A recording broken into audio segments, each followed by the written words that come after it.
रमज़ान चल रहा है, नवरात्रि भी आने वाले हैं। इन दिनों हम अपनी बॉडी को भूखा रखने की कोशिश करते हैं, यानी कि फास्टिंग करते हैं। आइए जानते हैं ऐसा करने से हमें क्या-क्या फ़ायदे हो सकते हैं।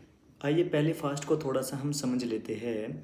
अलग-अलग रिलीजन में अलग-अलग तरह से फ़ास्ट को रखा जाता है, लेकिन इसका मकसद एक ही है कि अपनी बॉडी को बिल्कुल खाली रखना, यानी कि कुछ भी नहीं खाना। स्टडीज़ कहती है कि अगर कोई भी व्यक्ति 12, 14 या 16 घंटे तक कुछ भी नहीं खाता है, यानी कि खाली पेट रहता है, मेजर मील भी वो नहीं लेता है, तो उसकी बॉडी में कुछ चेंजेस आने शुरू हो जाते हैं और इसी को ही हम इंटरमिटेंट फास्टिंग भी कहते हैं।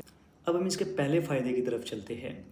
इंसुलिन सेंसिटिविटी इम्प्रूव, यानी कि फास्टिंग के शुरुआती दिनों में ही जो इंसुलिन सेंसिटिविटी होती है वो इम्प्रूव होनी शुरू हो जाती है। दूसरा क्या होता है कि टाइप 2 डायबिटीज़ का रिस्क बहुत हद तक ये कम कर देता है और हमारी मेटाबॉलिक हेल्थ को भी ये इम्प्रूव करता है। फास्टिंग के दौरान हमारी बॉडी को बहुत ज़्यादा इंसुलिन को प्रोड्यूस करने की ज़रूरत नहीं होती है ग्लूकोज को प्रोसेस करने के लिए। अब हम इसके दूसरे फ़ायदे को देखते हैं कि फास्टिंग करने से दूसरा क्या फ़ायदा हो सकता है।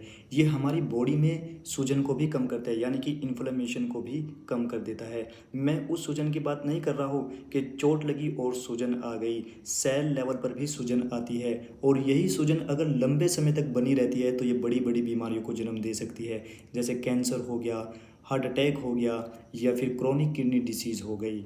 तीसरा फ़ायदा, फास्टिंग करने से तीसरा क्या फ़ायदा है, ये हमारे बीपी को, कोलेस्ट्रॉल को कंट्रोल करती है। बिना किसी मेडिसिन के फास्टिंग हमारे बॉडी के अंदर जो बढ़ा हुआ बीपी होता है उसको कम करता है, जो कोलेस्ट्रॉल होता है उसको भी कम कर देता है। तो सोचिए बिना किसी मेडिसिन के हम फास्टिंग करने से कितनी सारी बीमारियों से बच सकते हैं। स्टडीज़ ये कहती है कि फास्टिंग करने वाले लोगों में कैंसर के चांस बहुत हद तक कम हो जाते हैं। पांचवा फ़ायदा क्या होता है फास्टिंग करने से, इंक्रीज ह्यूमन ग्रोथ प्रोडक्शन, यानी कि जब हम फास्टिंग कर रहे होते हैं तो HGH ह्यूमन ग्रोथ हार्मोन का प्रोडक्शन बढ़ जाता है।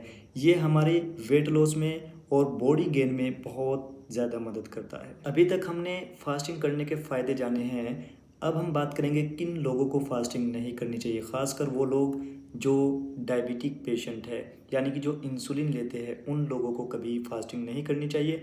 प्रेग्नेंट वुमेन को भी फास्टिंग नहीं करनी चाहिए और ब्रेस्ट फीडिंग वुमेन को भी फास्टिंग नहीं करनी चाहिए।